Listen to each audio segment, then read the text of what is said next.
Continuing our narration of L.W. deLaurance's The Master Key, we are in Chapter 18, Lesson 16, Observation. We're about halfway through to the small subsection called How Practice Quickens Perception. Before continuing, if you haven't subscribed to this channel yet, Mind Voltage Institute, take a moment right now to do it. At the same time, activate the notification bell feature to be apprised of our new uploads. Additionally, immediately below your media player window, you'll see the thumb up icon. Please click on that to instantly and easily share the joy of this channel, Mind Voltage Institute, with others. And finally, below the thumb up icon in the video description area, please make note of the donation by PayPal information that is there. Continuing. We left off with ninth. Time exposure greatly affects perception. Laboratory experiments have shown that where the time exposure, as in showing words, letters, or figures on a board, is reduced from 1 second to 1/10 of a second, then the number of words, letters, or figures seen is reduced considerably. The results are more marked in the case of children than in adults. And now, how practice quickens perception. The strong illustration of how, the stock illustration again, of how practice quickens perception is that of Howden, the conjurer, and his son. They began with 1 or 2 dominoes, merely glancing at them and then giving the sum of their points. Through long practice, they attained such skill as to be able to give at a glance the sum of the points of 12 dominoes. Next, they extended their glancing to shop windows, to the contents of rooms as they passed through, until they attained such proficiency as to appear miraculous to anyone unacquainted with their methods and the long training they had undergone. Agassiz, Agassiz, the great geologist and zoologist, is another example of wonderful proficiency and observation. A student who passed through his hands is related to teaching methods of Agassiz. The student, on his arrival in the class, was handed by Agassiz a specimen of a fish and told to examine it carefully so as to be able to give a full report of all he had seen. He was told not to cut the fish. Don't cut the fish, nor measure it with any instrument. Just simply give the results of his observation. In 10 minutes he was ready with his report, but Agassiz refused to take it. He kept the student examining the fish for 3 days before he expressed himself as in any degree satisfied. The student never forgot this lesson in observation, which he regarded as laying the foundation of his future attainments in zoology. Practice simply means repetition. The laboratory experiments prove that repetition quickens perception. This must not be confounded with the work of memory as due to residual traces. The eye gradually acquires the power of seeing a greater number of objects, also details which escape us at the first glance, although these details may have been in the focus of vision. Experiment as follows. Look at some cheese dust with the naked eye. Look at it closely for a minute. You can detect no movement. It appears to be dead. Now look at it through a strong magnifying glass, and it's a world of moving objects. Note, this does not apply to all cheese dust. Next, put the glass down and look closely again at the dust. After a time, you will see a slight movement here and there. Your perception has been quickened. Try similar experiments with various things, such as a leaf, a flower, a piece of paper or cloth. You will find that you will be able to detect things which at first you were unable to see. Next, take a little object in your home and write a full description of it. Go over the description next day and see if you can add it to it. Continue for a week. Now get a friend to examine the object and ask him to write or to give you a description of it. Point out little things he has omitted. See if he can bring to your notice anything you have omitted. The effect of repeated practice as above is to make that which is like come to the front. Thereby, the fatigue of attention is lessened and we are able to attend it to the unlike. In other words, new aspects of the object of our attention. You will notice this in reading a new author. You will gradually find the peculiarities of his style, that is, that which he is fond of repeating, forced into notice. Pet phrases, unusual words, the set of his sentences will grow familiar, and your attention is then set free to notice other details. Experiment with Macaulay or Carlyle, the authors. When attention is turned to the unfamiliar, it gradually becomes familiar. When first you hear a foreign language, it sounds like a jingle or a babble of sounds. But when your ear gets accustomed, through increased attention, to the sounds, you were able to distinguish detached words in a sentence, and finally all the sentence. Who are the best boxers, the best fencers, the best athletes? Those whose movements are the quickest. Their quickness of movement liberates their attention. And they are, especially in the cases of boxers and fencers, freer to attend to the tactics of their opponents. Note, the ear shows the same results in efficiency from practice. Experiment as follows. Strike the note C, middle C, on the piano. Listen to it carefully. Can you detect the overtone? If not, strike it again, and then, holding the note down, strike softly the octave higher. You will note how the two C's seem to sound as one, only fuller and richer than before. If you continue striking the lower C, listening carefully, you will note how the overtone, which is similar in pitch to the upper C, the octave, seems to rise up out of the lower C. Practice until you can hear the overtone distinctly and easily. Reaction time, the interval between a stimulus and the response to it, in perception, is greatly increased by practice.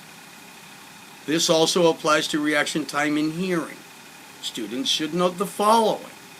Clever people, sharp businessmen, etc., often feel annoyed because men or women, especially of the country or lower laboring type, do not let them pass quickly when asked to do so.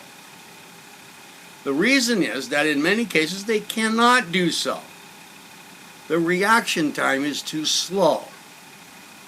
The time between your asking them to allow you to pass and their standing aside does not seem slow to them, for it is their natural response. But it seems painfully slow to you, for your reaction time is much quicker. Teachers should note this and make allowance for dull pupils who fail to attend as quickly as clever pupils. Sight illusions.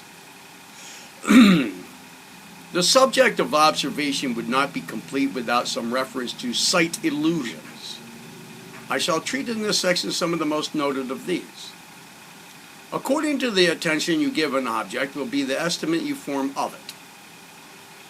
Thus it will be large or small, long or short, heavy or light, according to your attentive powers. What is called the interrupted distance illustrates this. Now, I'm going to have to read you bits and then show you bits and back and forth, perhaps. First of all, look at this first of 3 diagrams on the page.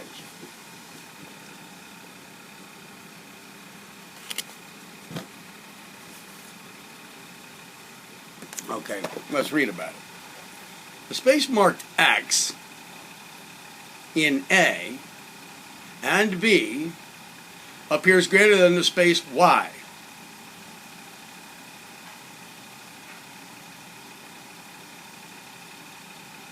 This is going to be very difficult to get the point across without you being able to read it and look at the diagrams at the same time.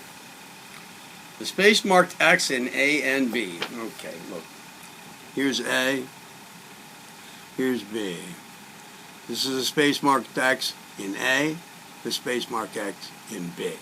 Out here are Y's. Okay.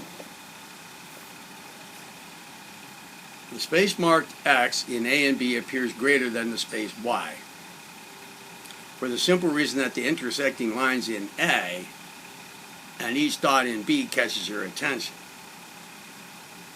Similarly, if you take two right angles, as in figures 1 and 2, here's figure 1, here's figure 2. Right angles.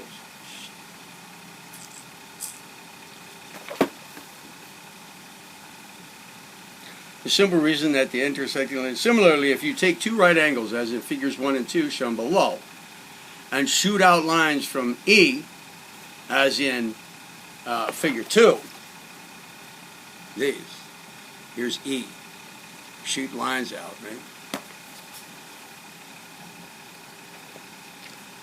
The angles D, E, and F will look larger, D, E, F. This angle, D, E, F, from here, there, that angle looks bigger than does this one. That's what they're getting. Note also, we just can't keep doing this. You get the point, I hope. Look, you've probably seen this one many times. These three vertical lines are all the same length as one another. Right? Is that true?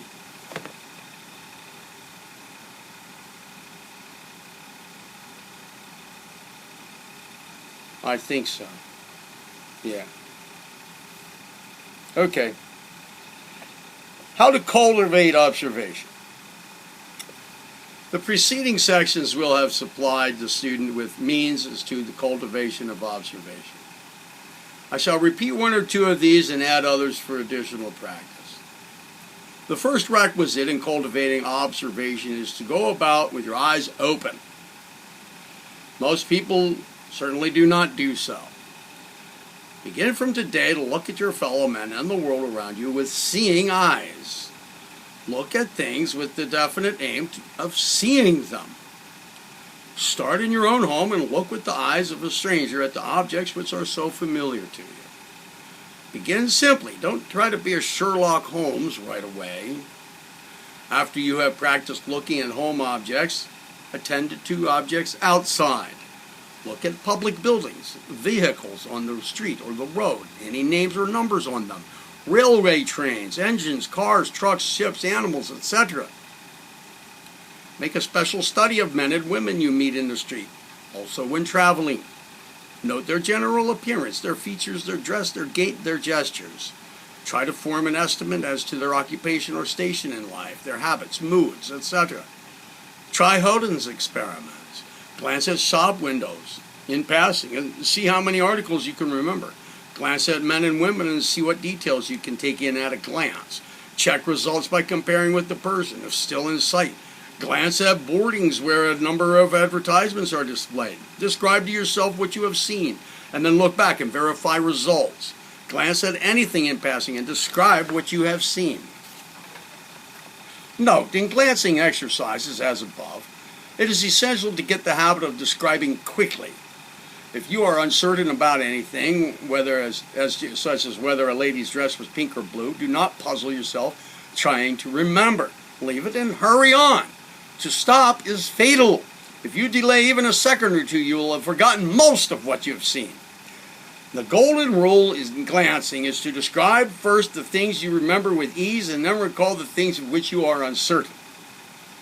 It is also a good plan before commencing glancing exercises to look at objects and describe them while looking at them. This gives what may be termed a preliminary definiteness. When you have made a habit of this, you teach the eyes to function quickly, hence glancing exercises are facilitated. Walk along the street with the definite aim of seeing how many different kinds of articles you can see. Read a report of any incident, such as a fire, in two different newspapers. In other words, controlled by different firms. Note the points where the two reports agree and where they disagree. It is essential that the reports should not have been supplied by a news agency. Otherwise, they will be alike in every detail. Cooperation of friends. If you get a friend to cooperate with you, if you can do that, you can try the following exercises in observation. These exercises will cultivate quickness in perception and also memory for details, location, form, etc. Failing a friend, an intelligent child will make a good cooperator. That is, if you can't get a friend, then get an intelligent child. First, take a small article such as a key, a coin, or a brooch, and get your friend in your absence to put this article somewhere in the room where it can be seen easily. The article must not be hidden or covered in any way. It must be plainly visible. And as soon as you enter your room, your friend begins to count in a measured tone. 1, 2, 3, and so on. Keep a record of the number your friend counts up to before you discover the article. Second, spread a number of small articles on a table. Begin with 6 to 10 articles. Each article must be different and easily named. For instance, spoon, knife, watch, ring, matchbox, thimble, book, pen, pencil, key. While you are out of the room, your friend removes one of the articles. You must name this article when you come in the room again. Third, after you get fairly expert at the above, get your friend to arrange all the articles in a straight line, in a definite order, that is. While you are out of the room, he must change the order. For instance, where the spoon was when you left the room, let him put the pen, and so on. At first, he should not change more than 2 of the articles. You are required to mention the articles which have been moved and put them back in their original order. Fourth, get someone in your home to remove some article from your bedroom while you are at business. On your return home, you will see that what article has been removed. Let your friend commence with fairly prominent articles until you have advanced in the exercise. Fifth, get your friend to make from 6 to 10 definite movements, at least a list of which he has prepared beforehand. He is to make these movements in the order of the list. You must write down all you see him do. For instance, 1, with the right hand he touches his head. 2, then his watch chain, and so on. Tell him he must try to deceive you by making 2 movements at once, such as touching his ear with one hand and a button on his coat with the other. If your friend is smart, your powers of observation will be tested considerably. This exercise cannot be done by a child cooperator. Every student of this work should make observation a daily study. Every time you go out, look about you with the definite aim of seeing something. This definiteness of aim will itself help you to see better, for it will prepare your eyes to see things, just as when you are expecting the clock to strike, your ears are prepared to hear it strike.